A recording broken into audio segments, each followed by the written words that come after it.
My name is Lieutenant Frank Reagans, and I'm going to introduce you to our crime scene unit today. From the Latent Fingerprint Lab, we have a variety of specialized tools and equipment that we use to process for latent fingerprints. The hot print system is a piece of equipment that we just purchased from Consulite Forensics, and basically what it does, it takes thermal paper and it'll process thermal paper for a latent fingerprint. It controls the heat system with an optical eye that determines or watches the processing of the latent prints on the thermal paper. As that latent print is developed, it will shut down the heat so the rest of the thermal paper is not burned, therefore leaving any print on the receipt readable. Most receipt paper comes with, of course, a time and a date stamped on it, which could be invaluable evidence, especially if you have a suspect's fingerprint on that receipt. The superglue chamber is a way to isolate cyanoacrylic fumes. Once you apply heat, it vaporizes to like a fog almost. This fog surrounds that article of evidence, and it will coat the lipids and the proteins and the amino acids and the fats within a fingerprint. It creates basically like a hard shell. And so it preserves that latent fingerprint on whatever article of evidence they're trying to process. The control card is a way that we can determine the item that we are processing is basically that the superglue has enough time to coat whatever article of evidence. When the control card develops, we know that the article of evidence is ready to be removed. Nihydrin is a chemical that reacts to the amino acids within the fingerprint. You would take nihydrin, the actual chemical, and you would spray it on your substrate or the paper, and the oils and the amino acids and whatnot from your fingerprint is actually absorbed into the paper because it's a porous object.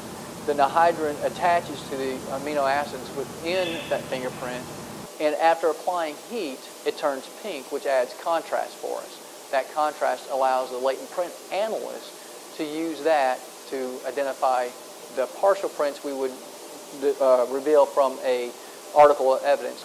So using black powder to process an article of evidence for prints is a tried and true method. It's been around for a long time.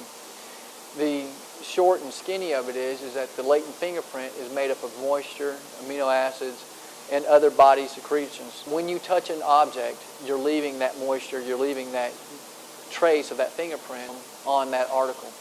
The black powder is basically a fine powder. Using the brushes, you are clearing out the furrows of the fingerprint ridges, which basically is what we all see and know as the fingerprint. Once you locate a fingerprint on an article of evidence, the next thing you want to do is lift that print or take that print off that evidence and preserve it.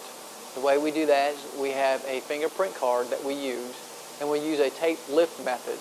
The tape lift method is simply applying tape, removing the air bubbles, and then carefully and surely removing that tape from that evidence and placing it on a fingerprint card.